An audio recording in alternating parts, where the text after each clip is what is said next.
Hello, नमस्कार दोस्तों। Star Navodaya classes आप सभी का हार्दिक स्वागत करता है। जैसा कि आपको पता है कि हमने हिस्ट्री में वो चीज़ें ले रहे हैं जो बहुत पॉपुलर हैं। पॉपुलर का मतलब ये है कि जो चीज़ें लगातार आपके टच में हैं, जिनकी बात प्रधानमंत्री जी या सरकारें या न्यूज़ चैनल लगातार करते रहते हैं और वो चर्चा में क्यों होते हैं वो हमें पता होना चाहिए, उनके बारे में पता होना चाहिए। क्योंकि जितनी भी आपकी करंट अफेयर हो रही है या जो भी आपको ज़्यादा चीज़ें पूछी जा रही हैं, हिस्ट्री से हो चाहे ज्योग्राफी से हो, वो चीज़ें ही ज़्यादा पूछी जा रही हैं जो हमेशा चर्चा में रहती हैं। तो ऐसा ही एक नाम है शिवाजी महाराज, छत्रपति शिवाजी महाराज, जो हमेशा बहुत चर्चा में रहते हैं। अभी हाल ही में आपको पता होगा कि जब महाराष्ट्र का चुनाव हुआ तो बहुत चर्चा में रहे और हमेशा से रहते हैं। और इनको हम हिंदू शिरोमणि राजा भी कहते हैं। इनका एक नाम होता है कि हिंदू शिरोमणि, मतलब कि वो जो राजा हैं वो हिंदुओं के, ऐसा जो लोग अपने आप बताते हैं कि हम हिंदू समाज से हैं, हिंदुओं को बढ़ावा देते हैं, जो नेता वो हमेशा शिवाजी का नाम लेते हैं, महाराणा प्रताप का नाम लेते हैं। तो ऐसा क्यों? और जो उनके विरोधी हैं तो उनके विरोधी में औरंगजेब था, ऐसा क्यों? अब वो दोनों ही, ना तो वो धार्मिक सहिष्णु थे ना वो ही धार्मिक। अब यहाँ पे उनके नाम का प्रयोग करके लोग अपने लिए सिर्फ वोट की राजनीति करते हैं। लेकिन चूंकि परीक्षा में इसी संबंधित क्वेश्चन पूछे जाते हैं तो हमें ये पढ़ना जरूरी है। अब बात करते हैं शिवाजी महाराज की। तो शिवाजी महाराज महाराष्ट्र के एक राजा हुए, ठीक है। और एक ऐसा राजा कि जो बहुत इच्छुक होता था हर चीज़ के लिए, जैसे उसको लड़ाई लड़ना है, उसको अपना शासन का विस्तार करना है, ठीक है। तो ऐसे जो इच्छा से मजबूत व्यक्ति होते हैं वो ही कर पाते हैं। लेकिन उसी समय एक ऐसा और व्यक्ति हुआ, उसका नाम था औरंगजेब, ठीक है। तो दोनों का जब एक ही इच्छाएं हैं कि जमीनों पे कब्जा करना, अपने आप को बड़ा राजा मानना, अपने साम्राज्य का विस्तार करना, तो जब दोनों एक ही सोच के व्यक्ति हैं तो कभी ना कभी वो आमने सामने आएंगे। तो वो जो आमने सामने आए उसी बात को लेकर उनका विवाद शुरुआत से अंत तक हुआ। आज भी जो विवाद होता है वो उसी समय होता है, ठीक है। अब जैसे हमने आपको औरंगजेब पढ़ाया था तभी मैंने आपको बताया था कि औरंगजेब के बहुत से जो उनके मंत्री थे और वो कैसे थे, हिंदू थे, ठीक है। लेकिन जो उसकी नीति थी, जो उसकी राज्य करने की नीति थी वो मुस्लिम को बढ़ावा देती थी, ठीक है। ऐसे शिवाजी की जो नीति थी वो आप कहीं ना कहीं देखेंगे कि वो उनकी हिंदुओं को बढ़ावा देने वाली थी। लेकिन उन्होंने काम मुसलमानों के साथ मिलकर किया, सबके साथ मिलकर किया, ठीक है। और उनके बहुत से सहयोगी जो रहे वो मुस्लिम थे, ऐसा नहीं है। लेकिन आज उसको गलत तरीके से आपको पेश किया जा रहा है, इसलिए आपका जानना जरूरी है कि क्या सच है और क्या झूठ है। तो आइए बात करते हैं शिवाजी के जन्म से। तो शिवाजी का जो जन्म हुआ था, ये शिवाजी की माता है जीजाबाई, ठीक है। तो शिवाजी का जन्म शाही भोसले, एक शक्तिशाली सामंत राजा एवं कुर्मी कुल में जन्मे थे। उनकी माता जीजाबाई जादराव, कुल में कौन सा कुल था उनका? जादराव कुल में उत्पन्न असाधारण प्रतिभाशाली महिला थी, ठीक है। असाधारण प्रतिभाशाली महिला का मतलब है कि नॉर्मल महिला से वो ज्यादा सोचती थी, ज्यादा अपने बच्चों को ध्यान देती थी, इसलिए उनको बोला गया असाधारण। वो साधारण महिला नहीं थी। एक साधारण महिला होती है या साधारण पुरुष होता है कि जिसका अपनी जिंदगी में थोड़ा सा होता है, लेकिन असाधारण का मतलब इसने अपनी जिंदगी में कुछ हटके करना, अपने बच्चों के लिए कुछ हटके करना है। बड़े भाई का नाम संभाजी राजे था, जो अधिकतर समय अपने पिता शाही भोसले के साथ ही रहते थे, ठीक है। लेकिन इसमें क्या है, इनके समय में क्या हुआ कि उनसे एक पुत्र जिसका नाम ये था, उससे कोई मतलब नहीं है, ये राजनीति और युद्ध की शिक्षा ली थी। बचपन में ही इन्होंने राजनीति और युद्ध की शिक्षा ली और उस शिक्षा को अपने ऊपर वो किया, अप्लाई कर दिया, ठीक है। बड़े युद्ध के वातावरण और घटनाओं को बड़ी समझने लगे थे। उनके हृदय में स्वाधीनता की लौ प्रवृत्ति हो गई थी।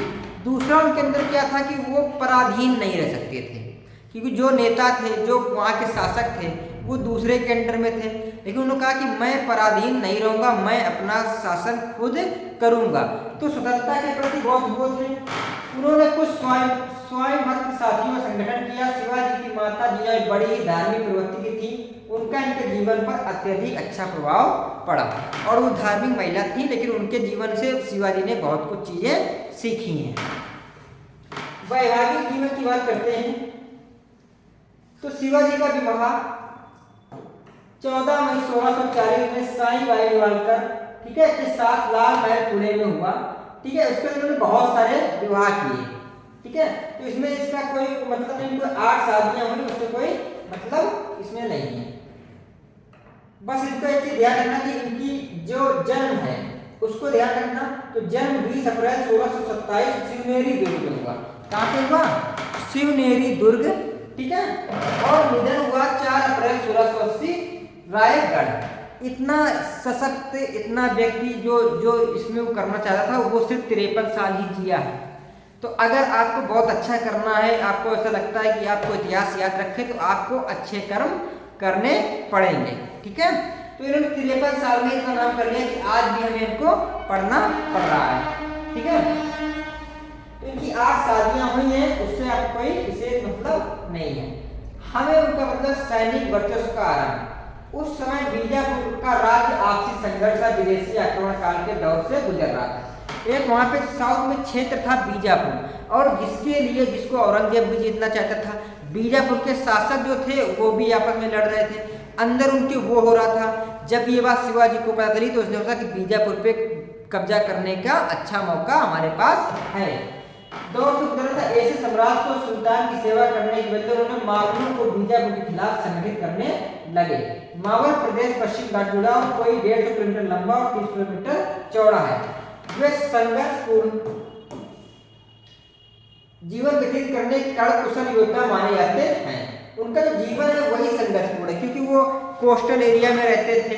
ठीक है, अच्छा खाना और वो नहीं था, इसलिए उनको ही तो वो अपने आप जो जितना संघर्ष रहित होता है वो उतना अच्छा करने की कोशिश करता है। जैसे आपने देखा होगा कि गरीब घर के बच्चे IAS बन जाते, गरीब घर के बच्चे कुछ कर पाते हैं, लेकिन अमीर घरों के बच्चे वहां तक नहीं पहुंच पाते हैं, क्योंकि उनको सुविधाएं मिली होती हैं। इस प्रकार में मराठा और सभी जाति के लोग रहते हैं। शिवाजी महाराज इन सभी जाति के लोगों को लेकर मावलों नामक नाम देकर सभी को सम्मिलित कर उनसे संपर्क कर उनके प्रदेश से परिचित हो गए। मावल इलाकों में दुर्ग निर्माण का कारण कर दिया था। मावलों का सहयोग शिवाजी महाराज की बाद में उतना ही महत्वपूर्ण जितना शेर शाह सूरी के लिए अफगान। इसका मतलब क्या? शेर शाह सूरी नाम आपने सुना होगा। बाबर के बाद जब हुमायूं शासक बना तो हुमायूं का काल शेर शाह सूरी नामक व्यक्ति ने छीन लिया और हुमायूं अफगानिस्तान भाग गया। ठीक है, तो उसकी सहायता किसने की थी? शेर शाह सूरी की अफगानों ने। लेकिन हुमायूं भी मुट्ठी भर, उसने लिखा है अपने उसमें कि मुट्ठी भर चावल के लिए मैंने अपना साम्राज्य खो दिया। वो भी सूरत जीतने के चक्कर में उसने पूरा अपना दोबारा हुमायूं ने उस पर शेर शाह सूरी को हरा के कब्जा कर लिया था। उस समय बीजापुर आपसी संघर्षों तथा मुगल के आक्रमण से परेशान था। बीजापुर के सुल्तान आदिल शाह ने बहुत से दुर्गों से अपनी सेना हटाकर उन्हें स्थानीय शासकों या सामंतों के हाथ सौंप दिया था। जब आदिल शाह बीमार पड़ा तो बीजापुर में अराजकता फैल गई और शिवाजी महाराज ने अवसर का लाभ उठाकर बीजापुर प्रवेश का निर्णय लिया। शिवाजी महाराज के इसके बाद के दिनों में बीजापुर के दुर्गों में अधिकार करने की नीति अपनाई। सबसे पहला दुर्ग रोहितदुर्ग था। मामला क्या था? जब वहां का शासक कमजोर पड़ गया तो उन्होंने वहां जाके अपने शासकों को, अपने वहां पे जो सामंत थे उनको धीरे धीरे हराना शुरू किया और अपने दुर्ग बनाना शुरू किया। बीजापुर दुर्गों पर नियंत्रण, जब बीजापुर में वो गए तो उन्होंने सारे दुर्गों पर नियंत्रण धीरे धीरे कर लिया। ठीक है, और जब उन दुर्गों पर नियंत्रण करते रहे तो ऐसे ही उनका बढ़ता रहा। अब क्या है? शाहजी का बंदी और युद्ध विराम। बीजापुर का सुल्तान शिवाजी महाराज की हरकतों से पहले से ही आक्रोश में था। अब किसी की आप उंगली करोगे तो वो आक्रोश में तो होगा ही। तो शिवाजी महाराज क्या थे कि उनको चाहिए था बीजापुर, तो वो वहां पे उसके सामंत को हराते थे, उसके सामंत से मिल जाते थे, विश्वासघात करते थे, किसी तरीके से बीजापुर को अपने कब्जे में करना चाहते थे। लेकिन ऐसा कर नहीं पाए, लेकिन वहां के लोग उनसे गुस्सा हो गए।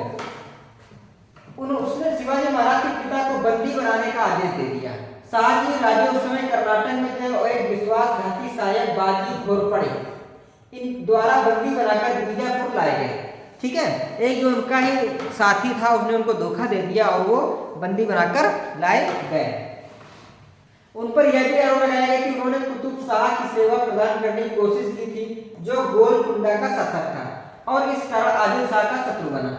बीजापुर के 2 सरदारों की मध्यस्थता के बाद शाहजी महाराज को इस शर्त पर मुक्त कर दिया गया कि वे शिवाजी महाराज पर लगाम कसेंगे। अगले 4 वर्ष तक शिवाजी महाराज ने बीजापुर के खिलाफ कोई आक्रमण नहीं किया, इधर उन्होंने अपनी सेना संगठित की। शिवाजी के पिताजी को पकड़ लिया बीजापुर वालों ने और इस शर्त पे छोड़ा कि यदि शिवाजी यहाँ पर कोई भी हरकत ऐसी नहीं करेंगे जिससे बीजापुर को कोई नुकसान हो तो मैं आपको छोड़ दूंगा। उनके पिता ने उनको समझाया तो वो 4 साल तक तो माने रखे कि नहीं उन्होंने किया, लेकिन 4 साल के बाद उन्होंने फिर वही हरकत शुरू कर दी। प्रभुता का विस्तार। शाहजी की मुक्ति की शर्तों के मुताबिक शिवाजी ने बीजापुर के क्षेत्रों पर आक्रमण तो नहीं किया, पर उन्होंने दक्षिण पश्चिम में अपनी शक्ति बढ़ाने की चेष्टा की। उन्होंने उस पर डायरेक्ट आक्रमण तो नहीं किया, लेकिन दक्षिण पश्चिम में अपनी शक्तियों को बढ़ाने की चेष्टा मतलब लगातार प्रयास करते रहे, लेकिन उनकी नजर में नहीं आए। पर इस क्रम में जावली का राज बाधा का काम कर रहा था। एक जावली का ट्रक था वो उसमें बाधा बनना था उनकी पश्चिम में अधिकार करने की। उस पर यह राज सतारा के सुदूर उत्तर पश्चिम में वामा और कृष्णा नदी के बीच में स्थित था। यहाँ का राजा चंद्रराव मौर्य था जिसने जागीर शिवाजी से प्राप्त की थी। ये जागीर उसने शिवाजी से ही ली थी, ठीक है, और शिवाजी के ही खिलाफ था। ठीक, शिवाजी ने मौर्य शासक चंद्रराव को स्वराज में शामिल होने को कहा, पर चंद्रराव बीजापुर के सुल्तान के साथ मिल गया। सन 1656 में शिवाजी ने अपनी सेना को लेकर जावली पर आक्रमण कर दिया। चंद्रराव मौर्य और उसके दोनों पुत्रों ने शिवाजी के साथ लड़ाई की, पर अंत में वे बंदी बन गए। और आपको पता है कि जैसे कोई बंदी बनता है तो उसका शासक जो जीतता है उसके पक्ष में चला जाता है। ठीक है, चंद्रराव भाग गया। स्थानीय लोगों शिवाजी के इस कृत्य का विरोध किया, पर वे विद्रोह को कुचलने में सफल रहे। इससे शिवाजी को उस दुर्ग में संग्रहित 8 वंशों की संपत्ति मिल गई। इसके अलावा कई मावल सैनिक मुरारबाजी देशपांडे को शिवाजी की सेना में शामिल हो गए। इसके मुगलों से पहले मुठभेड़। आखिर शिवाजी की मुगलों से मुठभेड़ क्यों हुई? शिवाजी के बीजापुर तथा मुगल दोनों से थे। उस समय शाहजहां औरंगजेब दक्कन का सूबेदार था। आपको पता है कि शाहजहां का जो बेटा था औरंगजेब वो दक्कन जीतने के लिए गया था, वहां का सूबेदार था। इसी समय 1 नवंबर 1656 को बीजापुर के सुल्तान आदिल शाह की मृत्यु हो गई, जिसके बाद बीजापुर में अराजकता का माहौल पैदा हो गया। इस स्थिति का लाभ उठाकर औरंगजेब ने बीजापुर पर आक्रमण कर दिया। जिस उसके ताक में शिवाजी बैठे थे कि जैसे वो बीजापुर का मरेगा आदिल शाह वैसे हम करेंगे आक्रमण, लेकिन उसी समय औरंगजेब ने आक्रमण कर दिया। जब दोनों लोग एक ही चीज पे जपटे तो क्या हो गए, आमने सामने आ गए और शिवाजी ने औरंगजेब का साथ देने के बजाय उस पर दावा बोल दिया। शिवाजी ने औरंगजेब का साथ नहीं दिया, उसके अपोजिट में खड़े हो गए। उसकी सेना ने जुन्नर नगर पर आक्रमण कर ढेर सारी संपत्ति के साथ 200 घोड़े लूट लिए। अहमदनगर से 700 घोड़े, 4 हाथी के अलावा उन्होंने गुंडा तरेसी के दुर्ग पर भी लूटपाट मचाई। इसके परिणाम में औरंगजेब शिवाजी से खफा हो गया। ठीक है, और मैत्री वार्ता समाप्त हो गई। शाहजहां के आदेश पर औरंगजेब ने बीजापुर के साथ संधि कर ली और उसी समय शाहजहां बीमार पड़ गया। इसके ब्याज में सोती औरंगजेब उत्तर भारत चला गया और वहां शाहजहां को कैद करने के बाद मुगल साम्राज्य का शाह बन गया। आपको पता है कि शहजादा औरंगजेब जब दक्कन का वो था तो उसका जो बड़ा भाई था वो शाहजहां के ज्यादा करीब आ गया। जब वो करीब आ गया तो जब औरंगजेब को पता चला कि उसको राजपाट मिल सकता है तो ये पहले उत्तर भारत वापस चला गया और उसने अपने भाई दारा शिकोह के साथ युद्ध किया और उसको हरा के अपने पिता शाहजहां को जेल में भेज दिया और खुद शासक बन गया। कोंकण पर अधिकार। दक्षिण भारत में औरंगजेब की अनुपस्थित और बीजापुर की डावाडोल राजनीतिक स्थिति को जानकर शिवाजी ने समर जी को जंजीरा पर आक्रमण करने को कहा, पर जंजीरा के सिद्धियों के संग की लड़ाई कई दिनों तक चली। इसके बाद शिवाजी ने खुद जंजीरा पर आक्रमण किया और दक्षिण कोंकण पर अधिकार कर लिया और दमन के पुर्तगालियों से वार्षिक कर एकत्र किया। कल्याण तथा भिवंडी का अधिकार करने के बाद नौसैनिक अड्डा बना लिया। इस समय तक शिवाजी 40 दुर्गों के मालिक बन चुके थे। बीजापुर से जो संघर्ष हुआ तो इसमें क्या हुआ, जब औरंगजेब आगरा वापस तो लौट गया, लेकिन उसको ये कुंठित हो रहा था अंदर अंदर कि मैंने बीजापुर को जीत नहीं पाया। इधर औरंगजेब के आगरा लौट जाने के बाद बीजापुर के सुल्तान ने जो रात के साथ ये अब शिवाजी ही बीजापुर के सबसे प्रबल शत्रु रह गए। शाहजी को पहले अपने पुत्र को नियंत्रण में रखने को कहा, पर शाहजी ने इसमें अपनी असमर्थता जाहिर की। शिवाजी से निपटने के लिए बीजापुर के सुल्तान ने अब्दुल्ला भटाई को शिवाजी के खिलाफ भेजा। ठीक है, तो अब यहाँ से जब ये आगरा, यहाँ से कोई वो नहीं है, मुगलों से संघर्ष की बात, इससे क्वेश्चन आते हैं। उत्तर भारत में बादशाह बनने की ओर खत्म होने के बाद औरंगजेब का ध्यान दक्षिण की तरफ गया। वो शिवाजी की बढ़ती प्रभुता से परिचित था, उसको पता था कि शिवाजी भी बहुत हमारे जैसा व्यक्ति है जो अपना साम्राज्य विस्तार करता रहेगा, और अगर वो विस्तार करता रहेगा तो वो हमारे साम्राज्य के लिए खतरा हो सकता है। तो जब उसने शिवाजी पर नियंत्रण रखने के उद्देश्य से अपने मामा शाइस्ता खां को दक्षिण का सूबेदार नियुक्त किया। शाइस्ता खां ने अपना 15,000 फौज लेकर सुपन और चाकर की दुर्ग अधिकार कर पूना पहुंच गया। उससे 3 साल तक मावल में लूटमार की। एक रात शिवाजी ने अपने 350 मावलों के साथ उन पर हमला कर दिया। शाइस्ता तो खिड़की के रास्ते बच निकलने में कामयाब रहा, पर उसे इसी क्रम में अपनी 4 उंगलियों का हाथ धोना पड़ा। शाइस्ता का पुत्र अबू फताह 40 रक्षकों और अनगिनत सैनिकों को इन्होंने मार दिया। ठीक है, उसके बाद सूरत में लूट। अब शिवाजी ने क्या किया कि जो उनके मुगलों के कारण उनको लाश हुआ था पैसे का और उसका बदला लेने के लिए उन्होंने सूरत के क्षेत्र में लूटपाट मचा दी। कहा कि जो पैसा हमने हमसे लिया वो हम उनसे वापस लेंगे। और इससे क्या हुआ कि सूरत में शिवाजी की लूट से खिन्न होकर औरंगजेब ने इनायत खां के स्थान पर गयासुद्दीन खां को सूरत का फौजदार नियुक्त किया और शाहजादा मुरम्मद तथा उप सेनापति राजा जसवंत सिंह की जगह दिलेर खां और राजा जयसिंह की नियुक्ति की गई। राजा जयसिंह ने बीजापुर के सुल्तान यूरोपीय शक्तियां छोटे सामंतों का सहयोग लेकर शिवाजी पर आक्रमण कर दिया। इस युद्ध में शिवाजी को हानि लगी और हार के संभावना को देखकर शिवाजी संधि का प्रस्ताव भेजा। जून 1665 में हुई इस संधि के मुताबिक शिवाजी 23 दुर्ग मुगलों को दे देंगे और इस तरह उनके पास केवल 12 दुर्ग बच जाएंगे। इन 23 दुर्गों में होने वाली आमदनी 4 लाख रुपये सालाना थी। बालाघाट और कोंकण के क्षेत्र शिवाजी को मिलेंगे, पर उन्हें इसके बदले में 13 किस्तों में 40 लाख रुपये अदा करने होंगे। इसके अलावा प्रतिवर्ष 5 लाख रुपये का राजस्व भी वो देंगे।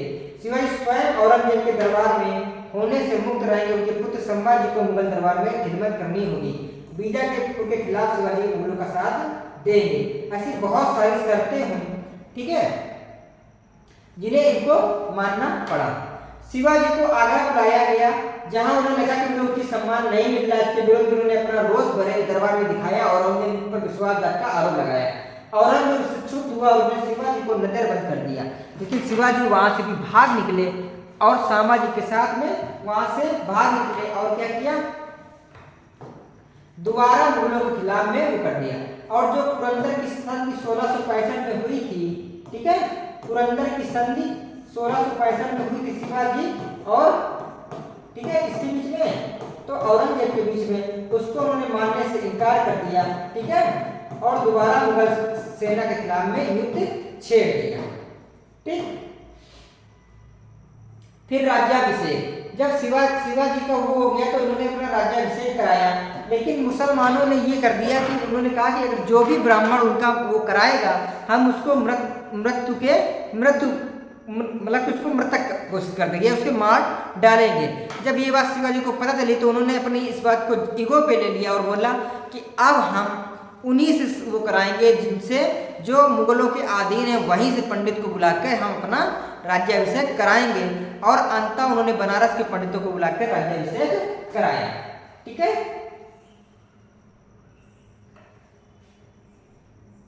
दक्षिण विजय। सन 1670 से 78 में शिवाजी का ध्यान कर्नाटक की ओर गया। बंबई के दक्षिण में कोंकण तुंगभद्रा नदी के पश्चिम में बेलगाम तथा धारवाड़ के क्षेत्र मैसूर, बैलारी, टिच्चूर, जिंजी पर अधिकार करने के बाद 3 अप्रैल 1680 को शिवाजी का देहांत हो गया। मृत्यु और उत्तराधिकार। विष दिलाने के बाद शिवाजी महाराज की मृत्यु 3 अप्रैल 1680 में हो गई। उस समय शिवाजी के उत्तराधिकारी संभाजी को मिले। शिवाजी के ज्येष्ठ पुत्र श्यामाजी थे और दूसरी पत्नी से राजा राम एक दूसरा पुत्र था। उस समय राजा राम की उम्र मात्र 10 वर्ष थी। ठीक है, अतः मराठों ने श्यामाजी को अपना राजा मान लिया। औरंगजेब राजा शिवाजी का ध्यान देकर अपने पूरे भारत में जीतने की अभिलाषा को जागृत किया, तो बाकी लोगों ने तो उसका अधिकार कर लिया, लेकिन श्यामाजी 9 साल तक उससे लड़ते रहे और अंततः उन्होंने ये हार नहीं मानी। ठीक है, और इसलिए उनका बेटा भी रहा लेकिन उन्हें हार नहीं मानी। शासन और व्यक्तित्व, तो शासन और व्यक्तित्व के बारे में सम्राट के रूप में जाना जाता है, आपको ये सब चीजें पता ही है। राज मुद्रा की बात और कर लेते हैं। शिवाजी की राजदत्त सल्तनत में लिखी हुई एक अष्टकोणी मुहर थी। ये जो है ये ही 1 2 3 4 5 6 7 8 ये अष्टकोणी जो मुद्रा है यही शिवाजी के समय मुद्रा चल रही थी। आगे चलते हैं कि कुछ महत्वपूर्ण तिथियों की बात कर लेते हैं। ठीक है,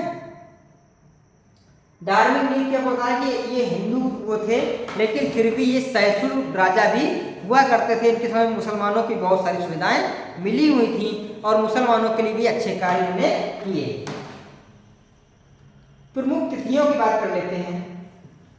19 फरवरी 1630 शिवाजी महाराज का जन्म, 14 मई 1640 शिवाजी महाराज साईबाई का विवाह, 1642 शिवाजी और सोनाबाई का विवाह, 1646 शिवाजी महाराज ने पुणे के पास तोरण दुर्ग पर अधिकार कर लिया, पहला युद्ध। 1656 शिवाजी महाराज ने चंद्रराव मौर्य से जावली जीता। 10 नवंबर 1659 शिवाजी महाराज ने अफजल खान का वध किया। 5 सितंबर 1659 शाहबाजी का जन्म हुआ। ठीक है, 6 से 10 जनवरी 1664 शिवाजी महाराज ने सूरत पर धावा बोला और बहुत सारी धन संपत्ति प्राप्त की। 1665 शिवाजी महाराज ने औरंगजेब के साथ पुरंदर संधि हस्ताक्षर किए, जिसमें से 23 उनके किले चले गए थे, उनके पास कितने बचे थे? 12। 1666 शिवाजी महाराज द्वारा आगरा कारावास से भाग निकले। जब उन्होंने इस संधि के बाद उन्होंने पकड़ा गया तो भाग निकले। औरंगजेब राजा शिवाजी महाराज के शीर्षक अनुदान उन्होंने कहा कि कर लगाने का अधिकार प्राप्त है। शिवाजी महाराज और औरंगजेब के बीच शांति संधि हुई दोबारा 1668। 1670 शिवाजी महाराज ने दूसरी बार सूरत पर दावा बोल दिया। 1680 ठीक है राजा राम का जन्म और 1670 राजा राम का जन्म। 1674 शिवाजी महाराज ने रायगढ़ में छात्र पद की पदवी मिली और राज्य में कराया। 18 जून को जीजाबाई की मृत्यु और 3 अप्रैल 1680 को उनकी मृत्यु हो गई। तो ये एक हमारे हिंदू शासक शिरोमणि थे जिनके बारे में आपको पता होना चाहिए। अब इनका क्यों जरूरी है? क्योंकि ये एनसीईआरटी में भी अपनी जगह बना रहे हैं। आपको पता है कि एनसीईआरटी ने मुगल काल को हटा दिया है और शिवाजी को उसमें जोड़ा है, महाराणा प्रताप को उसमें जोड़ा है। तो जो चीजें आपकी नई जुड़ी हैं जिनके बारे में अब आपको डिटेल पढ़ना है तो उनके बारे में पूरी जानकारी होनी चाहिए। ठीक है, तो आज के लिए इतना ही, धन्यवाद।